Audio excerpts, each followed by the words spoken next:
Welcome to Season 2 of TechCentral's Meet the CIO, which is brought to you today by NTT DATA, where global experience meets local impact. My name is Duncan McLeod, and I'm the editor of TechCentral. Now, this series of shows has proved very popular, certainly in Season 1. I thoroughly enjoyed some of the conversations that we had. In fact, we had some really great guests in Season 1 of Meet the CIO, so if you've missed any of those, do go back and have a listen or watch. They're available on YouTube, on TechCentral, of course, and also through your favorite podcasting service. But in no particular order, some of the great guests we had in Season 1 of Meet the CIO included Mareike Guest of Nedbank, Skalk Visser of Cell C, Carissa Varma of Microsoft, Jörg Fischer of Standard Bank Group, Bruce Pavley of Time Bank. I see they're now renaming themselves as GoTime, interestingly. Shabana Theva of Investec, Jose Suarez of the Capital Hotels Group, and Yoshin Padiachi of Tsebo Solutions Group. Now, we're into Season 2, and I'm very pleased to welcome our first guest of the new season. Khaya Mbanga is Chief Information and Digital Officer at BDO South Africa, where he also heads a business called BDO Digital. Very good to see you. Thanks for making the time, Khaya.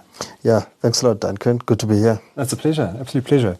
Now, BDO, largely an auditing firm, although I think you've got your fingers in a whole number of pies. Just give me the quick elevator pitch. Who is BDO? It's a global company. What do you do here in South Africa? Yeah, so BDO South Africa is part of a network of firms under the collective brand called BDO. Mm-hmm. We operate in about 190 countries. With presence in South Africa and in some territories on the African continent. Typical auditing firm, audit assurance tax advisory. I lead a team called BDO Digital that operates under the advisory banner. Is that a consultancy? It's a professional services firm in the technology space, and we go to market with a range of digital services. But the firm itself is predominantly an audit firm. That's your bread and butter. That's where it's come from. There we go. Yeah, that's where we really built up the firm. But as you would understand, you create relationships when you perform audits. And, there comes a time when you then need to rotate off that account, but the relationships are still there. You'd have done some good work such that the client wants to retain your services in one form or another. Yes. And that's when then the channel 2, which is, channel 1 is typically audit, so channel 2 is everything else other than audit. I see. And that's where then, the consulting. And this audit rotation is actually in many markets is mandated. I think the JSE has a rule around it as well. Correct. Yeah. I mean, I think a lot of jurisdictions around the world have got this mandatory rotation. And it's just simply to have a level of, I suppose, governance and independence, in as far as... The auditor doesn't get too close to the client. There we go, yeah. And I mean, throughout the decades, we've heard one or two scandals, unfortunately. So I think the market is trying to, stop any sort of repeat of that. Okay. Yeah. Okay. I learned this morning that BDO is actually headquartered, BDO Global is headquartered in Belgium. The company is an abbreviation of Binder or Binder, I'm not sure how you pronounce it. Binder, Dijker, Otte. Yes. Well done. Yeah. The initials of the three founding firms that came together to form BDO. Obviously, that was a very, very long time ago, and the profession of auditing has changed substantially in that time. How important is technology in an auditing firm today? I mean, how much are you guys using modern technology to do your I think it's critical.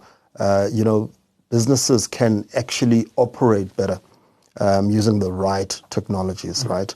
In as much as my value proposition for my business is, guys, we as the internal IT team supporting our entire firm is we have to help BDO be a better firm, whether that means creating more revenue for the firm or lowering the cost of doing business. But we do that using technology, right? And how you do that is you understand what you do manually, right? And then you decide what technology can be applied to digitize or automate that particular space. And of course, there's a plethora of technologies that you can choose, but it's really around the value that can be created through the use of that technology, as opposed to just, putting in money into a particular technology, but there's no foreseeable value. That's a dangerous path to follow. So excluding your role as head of BDO Digital, let's talk about your role as CIDO of BDO. What does that entail? What does your day-to-day job look like? So obviously you're providing a lot of support to the organization. Correct. But maybe take us through what your day-to-day entails. Yeah. So my role is really around providing strategic direction to the team in terms of that's the direction that BDO South Africa wants to take. How do we, as the technology team, help South Africa achieve that particular strategic direction, right? And there'll be, a couple of goals that hopefully are realistic. Our CEO and ExCo might decide that, you know what, guys, we need to digitize how we do audits. And, out of all the audits we have, 50% of all our audits will be digitized. Then that business imperative then, in terms of our sort of scope, it then translates into how we can support the audit teams in choosing the right technologies to then achieve the goal of digitizing audits, if that was the goal, right? Sometimes it's not even about selecting a technology. It could simply be about how do we tweak what we currently have just to ensure that we can bring some level of digitization to achieve the business outcome. So if you digitize audit, what's the end result? Well, you spend less hours on audits, but less hours doesn't mean you've done less work. You've achieved the same result, hopefully with the same level of quality, but with less hours, less input, less effort. That means then you've gotten some value because technology has helped you reduce the effort for the same result, and hopefully you can achieve more utilizing the same technology and more technologies down the roadmap. I imagine auditing, and I'm not an auditor and I have no experience in that field whatsoever, so I don't even know what the day-to-day of an auditor entails. But I imagine that it's a very people-centered work, that you're spending a lot of time looking at numbers, checking numbers. Why is this not matching that? All that sort of thing. To what extent can that be automated? And at what point does automation become more of a problem than a solution? I mean, there's a lot of talk about how AI can be brought in to do a lot of automation inside companies, and there's also a lot of risk associated with that. And I presume the risk in auditing is particularly high. How do you manage automation while also minimizing the risk in the process? Yeah, it's a good question. So you're quite right. Audit is people intensive, right? And I mean, there's a whole sort of framework, that finds the right people, at that university level. Then we bring them in as trainees. And then we obviously train them in terms of our particular BDO methodology, in terms of how we audit. But speaking about audits as well, it might be people intensive, but we've discovered that there are actually areas within that, call it the value chain of auditing, where there are sweet spots for automation or digitization, right? So we typically segregate our audits between large audits and small audits, right? And that's typically driven by either the size of the sector, like financial services. A lot of those audits would probably fall in the large audits category. And within those large audits, you'll find that where we maybe collect data, that could be done in an automated fashion, especially if the source of that data is, of a digital means, right? And then when you then take it to the next phase where, some poor soul has to go through all that data, assess it, clean it, do all sorts of data cleansing just to ensure that they can make sense of that data. A lot of that can be audited with some tools that are, readily available in the market. And then as you then walk through that value chain within auditing, you'll find that, there's quite a few of those sweet spots where then you'll apply technology, you'll digitize, then you'll end up actually even creating templates that can be used either for a large audit or even a small audit. And then when you then sum, all those different areas where you've either implemented a small piece of technology or even automation, they all add up. And you'll find that you've automated and digitized quite a bit, of that audit life cycle. It is still a tough job to audit everything. And I doubt that we will get to a point where, for the lack of a better word, you press a button and then the audit is done by a machine. It's not going to get there. But I doubt it. I think there'll be a case of we've used a lot of technology in the best means or way possible, but we still need to have a human being or human beings still verify the results or the output that has come out of that process, that auditing process, as automated or digitized as that process can be made. You still need to have a human being who applies their experience, their knowledge, to then offer some sort of result to the end client. But the machine could help them. 100%. I'm just thinking, reporting or flagging issues is a very important role of an auditor. I'm reading JSE listed financial statements all the time, and there are audit opinions there and all that sort of thing. But very often, if there's a case of fraud or malfeasance or something going on in the company, it's the auditor who's going to pick it up first. Do you make use of AI and machine learning algorithms to look at numbers and then say to the auditor, there's something wrong here, you should dig deeper here? Do you do that currently? Yeah, very good question, Duncan. Look, we are getting into that space, I'll be honest with you. We work quite closely with IRBA, the regulator of the auditing profession in South Africa. And working closely with IRBA, they will obviously ensure that we stick to the guidelines. Maybe let's call it the guardrails in terms of what can and cannot be done in as far as AI is concerned. So we will trial out quite a few solutions and then present results maybe to our regulators, and then we will then obviously explain the end result or the output that we are looking for and how we've achieved that, but ensuring that there is no total reliance or dependency on AI. We still have applied human thought to it, because you're quite right. You use technology to pick up typical errors or any sort of deviation from what is standard, right? Machines and AI can do that fairly quickly and quicker than a human being. But you still want to have human beings to apply their minds so that, yes, that's it.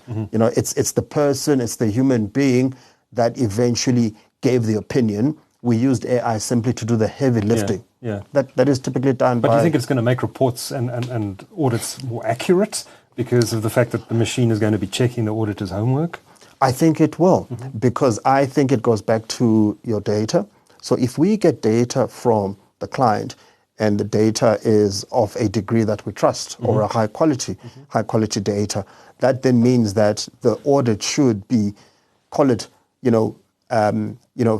fairly,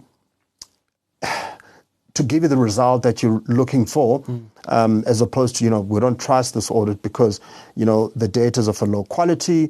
There is dispute in terms of even the provenance of the data and the source or whatever. Yes. But as far as getting, an opinion of an audit to the quality and the opinion that you're looking for, you've got to make sure that the papers, the auditing papers that are presented, the data that is presented is of the right quality. Yeah. You have a particular interest in AI, don't you? I mean, I saw on your LinkedIn that you're a member of the special interest group in AI and robotics at the IIT-PSA, which is the Institute of IT Professionals in South Africa. Correct. So you've obviously done quite a deep dive on this technology. Yes, I have. And then I actually gave, sorry to interrupt you, I actually gave a presentation to the IT Indaba, I think 2 or 3 days back at the Centre Convention Centre, where I shared some of the work that we are doing as BDO in terms of investing in some AI solutions. So personally, deep interest in technology and AI, but obviously I'm driving our firm to ensure that we utilize AI to really, really operate as a better firm, right? One of the POCs, proof of concepts, that we have just concluded, we've got an agentic AI that we've created, which offers a screen or a page that somebody can use to throw in prompts, right? I've just won work for a large retail customer. Please search and create a master services agreement template that we can use for this work for this type of customer. So it's work we've done before. We've obviously created lots of legal documents related to customers in that particular sector. And that agentic AI will then go and access all our documents related to, those types of customers in that sector.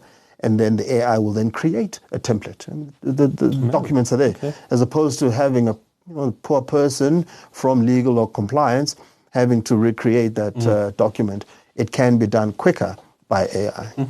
Yeah, so it's gone fairly well, but we're obviously still testing it internally before we can then... So it's like a chatbot you've created for your employees that references company information, that's, forms and documents and stuff that people need on a regular basis. 100%. And we're hoping that it's an AI, right? So it has to utilize data to mimic human thought or human intelligence.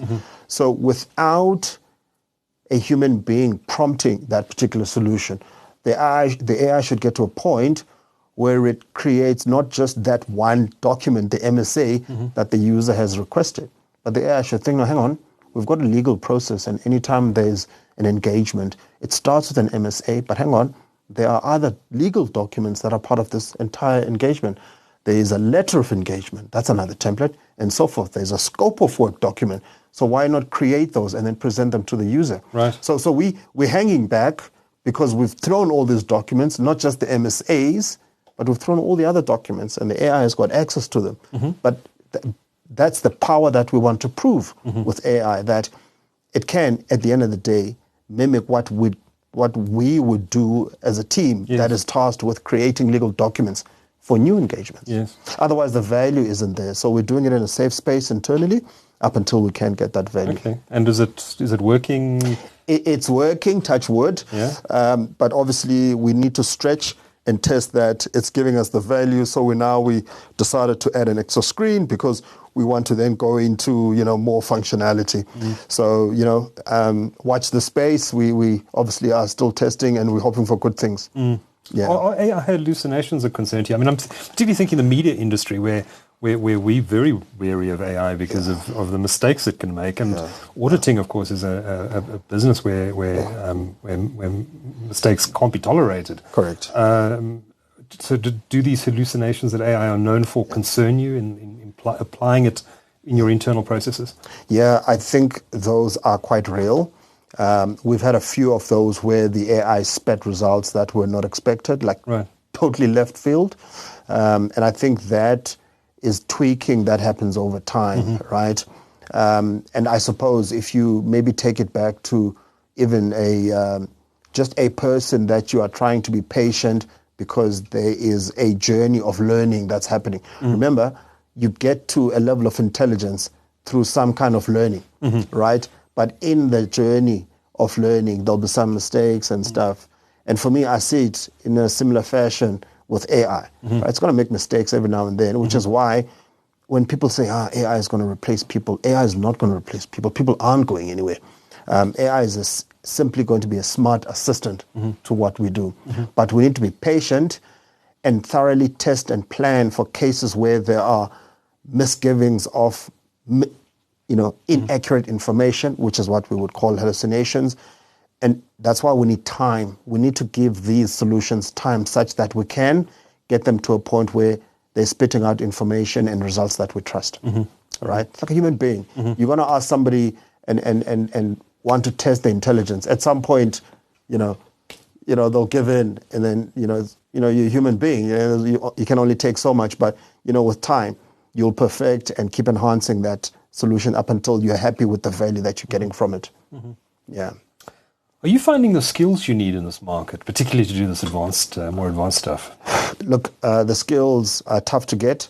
We're fortunate to belong to a network of firms where we hopefully can tap into some of our sister brother firms. Globally, yeah. So we work quite closely with the likes of BDO Mauritius, as well as some firms up north on the continent. And the relationship is, vice versa, where there are resources that they will request from us as well. But you are quite right. We've taken the decision to rather train the people. We find young people in the market. I mean, and of course, we all know the unemployment situation in the country. So we throw skills at them, train them, and hopefully they'll get to a point where, they are equipped with the capability to then help build these AI and digital solutions. Yeah. We've got a huge program, graduate intern program. Annually, we take about a good 40, 50, interns. And then, we really just train them. And then we try to retain a lot of those yearly intakes, so that obviously, we've got a good crop of people that we can then create as a feeder pool for the skills that we require. Yeah. Okay. But it is tough to find the right people. They are expensive as well. And I suppose, it's just part of the, the demand supply type of force that you need to deal with. But I feel sorry sometimes for other firms that might not maybe belong to a network of firms.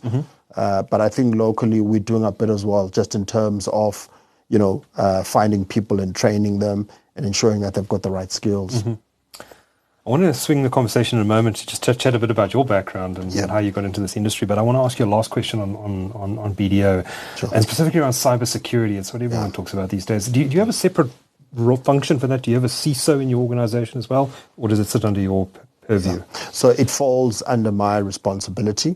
So I've got a team that ensures that, we protect the organization. Because you've got a lot of information that is sensitive. Correct. Yeah, especially as a auditing. Yes, 100%. I mean, we've got, I think, what I would deem a holistic cybersecurity framework, where we focus on ensuring that we identify threats. And where then we have threats that we've identified. We put in the various mechanisms.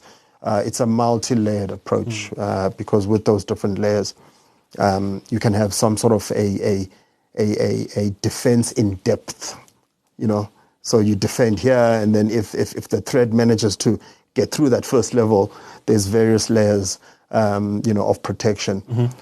We've got policies, procedures, governance around cybersecurity. We train our employees to make sure that they've got the right level of awareness from a cyber perspective.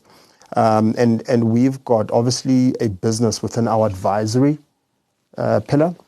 There's a business, a cybersecurity business that goes to market or sells services to the market. So myself, in my internal role as the CIO, I work quite close with that team just to ensure that obviously you're selling those services to the firm, but they need to benefit us as the firm as well. So I ensure that I tap into that existing capability to bolster, what we already have, as a defense mechanism. I think our cybersecurity posture as a firm is a fairly strong one, simply because we're quite protected from different facets, whether it's from an infrastructure perspective. We've got multi-factor authentication anytime you want to access any of our enterprise applications. Internally, we ensure that we train people. We are forever, ensuring that we keep our policies updated. We even have different phishing emails that we send out pretending that they're coming from outside. All right. And then you want to see how many people click on it. Yes, 100%. How many people do click on it? It is always interesting how many of those you get. But I think by and large, I think we're fairly comfortable, again, touch wood, in terms of how we are protecting our organization. Okay. Yeah. Okay. So tell me a bit about yourself. How long have you been in this role for now? Where were you before? I know you've got background in FMCG and mining, I think. Yeah, correct. Yeah. So I've been working for 25 years now, and I'd say about 70% of that has been in the consulting industry. So I've worked for the likes of Accenture, Ernst & Young, consulting firms. And obviously, as any consultant, you get thrown to do work in various sectors. And then you gain a lot of experience, which is quite great. It's awesome because you get to understand how various sectors work.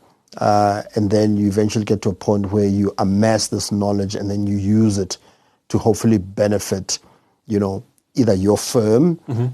So all the knowledge that I have now, and I'm lucky to be in the position that I've been appointed in, I'm using that knowledge to really, really help my organization basically be a better operating business. I like the question that we need to ask better questions, because when you ask better questions, you get better answers. And some of the questions that we're asking ourselves as BDO is, what aren't we doing to create, happier clients? What aren't we doing to have better services services that really, really wow our customers. And through those better questions, we're challenging ourselves. We've got a strong roadmap of initiatives that internally we are executing. We are modernizing our ERP. We're bringing in a cloud version of our ERP. And with that cloud version, we are going to get quite a few features. When we spoke about AI earlier, some of the features that have been promised by the service providers is that, we will be getting predictive analytics and hopefully, billing that will be based on the data that the ERP system is working with, where then this ERP system can now even give you predictive billing reports because it's got the data. So I'm proud of the investment that my firm has made, I think, into the role that I currently occupy, because technology and digital is critical, I think, for any firm to move forward. I mean, you tell me of a sector that doesn't use technology. It probably doesn't exist. Can't think of one off the top of my head. So I think, technology having a seat at the highest leadership forum of any firm is critical for me. Yeah. And I've even seen some firms that have really, really put in, their investment in technology, and they've reaped the benefits of that. Yeah. So I guess it's maybe a little bit of an unfair question to ask CIOs how they got into technology, because I know not all of them started out in interest in playing around with computers when they were kids. How did you get your start in tech? So my background is the normal, boring one. I started computer science. Okay. Down in the Eastern Cape. Studying after school or during school? In varsity. In varsity, okay. Yeah. So in school, I started a computer science club. Oh, nice. You would recall, we would be involved in quite a number of clubs at school, whether it's a chess club or whatever. I started one in my high school. Which high school? It was Dale College in King Williamstown. Oh, wow, okay. Yeah. I've heard of it. Yes, yeah. Quite famous. Yeah. Down in the Eastern Cape, yes, red and black. And it was just myself for a good few months in that computer club society. Okay. So that was embarrassing. But I had the interest in computers. What was your first computer? It was what is it, like an x86? Okay. One of those early Intel. Yeah, Intel. PCs. Yeah, it was really, and I think I still have the computer that I used in university, which was almost a good 28, 29 years ago. Sure. I still have it somewhere in my garage. Yeah. PC. It's a PC, a proper PC. Right. With the disk, the slot for the disk. Oh, yeah, CD-ROM drive. Both the CD-ROM, the floppy. Yeah, exactly. How are you giving away? So I'm going way back. Yeah. So I started that in University of PE. Okay. That's what it was called back then. NMU now. It's now NMU, correct. So you studied computer science? I studied computer science. So I've been a technologist through and through. Okay. And so I've done programming and all that stuff. I've done programming in Java, C#, and it's been fun. And I'm glad that we still use those languages these days. Yeah. And it's great for me because I can relate to my team. Yeah. When we're creating, software or code. You ask the guys, okay, compile, run the program, and then you see the results. Okay, no, that's the problem there. So it makes you relatable, and relevant to the team, to be technical. But obviously, you can't stay in the detail. The tech world never stands still for a moment, and the change we've seen in the last 3 years since the emergence of ChatGPT has been quite amazing. The emergence of things like vibe coding and all this sort of stuff. I mean, I tried to generate a picture now in Google AI Studio. I wasn't paying attention to what I was doing, and it created an entire application for me that worked. Wow! To generate 4K images. Yeah. So clearly the world has changed completely over the last few years. What are you looking for in talent, and what would you advise kids to study these days? You see, that's a good question because that's the conundrum, right? Do you tell your son or daughter to go and study coding? Because I think in a couple of years and in the very near future, the tools that we use to help create new software will be refined and advanced and they'll be tweaked to such a point that they will then create these softwares and there will be no need for people to actually do programming or coding. I still think there is merit in somebody understanding or learning coding, because even those same programs will need to be maintained, and you typically call somebody who would understand and check for security. 100%. But for me, it's really then the interest is in, wow, look at technology and how technology has really, really changed the world. Yes. It's giving so many careers now. People can really, really get into anything that they want to get into. I have a 20-year-old son who he did a full circle. He started out halfway through his matric year saying, nope, he doesn't want an office job. He doesn't want to be, in technology or consulting like his dad, me. We said, okay, cool, we respect that. What do you want to do? And then he said, okay, maybe law. Then we exposed him to a lawyer friend of ours who has a law firm. He spent a week there, didn't like it. Cool. Right. When you come back for your next holidays, we're going to expose you to something else. What do you want to do? And then it was another profession and another profession. A whole 360 came back and said, okay, you know what, stuff it. I will do computer science. So now he ended up at University of Pretoria, Turkey, and he's doing computer science. So look, it can be a tough call in terms of, what do they study? But I'm just happy that there are so many careers within technology. Yeah. You know what I mean? It's really just matching that particular area of technology to what your child prefers or what they like. Yes. And it's changing so quickly though now. I think almost half the challenge or the task of parents and or universities is to teach kids about the importance of lifelong learning. Yeah, 100%. You're right. And it doesn't stop to such a point that now within my team, I've mandated that everybody is going to do a course either doing AI or machine learning before the end of the financial year. And the reason I'm forcing that is, again, for me, the principle still holds. It's not going to be AI that replaces people. It's going to be people with AI skills that will flourish and potentially even replace us who don't have AI skills.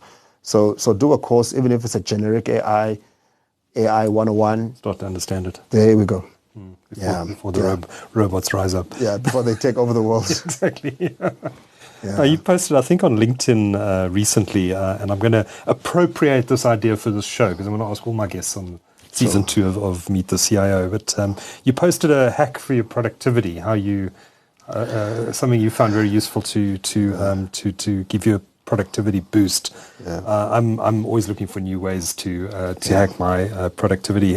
What is it? What is your productivity hack? And please share it with our audience. Yeah. So, I mean, emails can be distracting for me. So especially if you're somebody that struggles to focus on doing that one thing and ensuring that it's done well. So I will typically, switch off or put my emails in an offline mode, right? It means there's no new emails coming in, and then you can deal with your workload, right? And you might say, you know what, I need 2 hours or an hour, but then you must remember to go back and switch them back on. Because you're having a very quiet afternoon here. Yes, exactly. Because all the emails that you're sending out, they're actually in your inbox. Yes. So you must remember to switch them back on, and then obviously then you'll get a flood because because it helps you dedicate focus time to ensuring that you actually do get your work done. Yes. Because I get anxious when I come back after a weekend and I've got like 200 emails. And you find that some of them are important, some of them are coming from clients, external clients as well. So that's what I do. It might not be the best for everybody, but it does work for me because people communicate via email these days. And they're sending important stuff. There's documents that need to be reviewed or POs that need to be processed, whatever the case might be. And then that's just basically how I so focus windows. You focus, and then you entertain, then you focus again. So that works for me. Okay, good tip. Yeah. Khaya Mbanga is Chief Information and Digital Officer at BDO South Africa, where he also heads up BDO Digital. Thank you for your time, and thank you for chatting to Meet the CIO. Yeah, thank you. It's been a pleasure.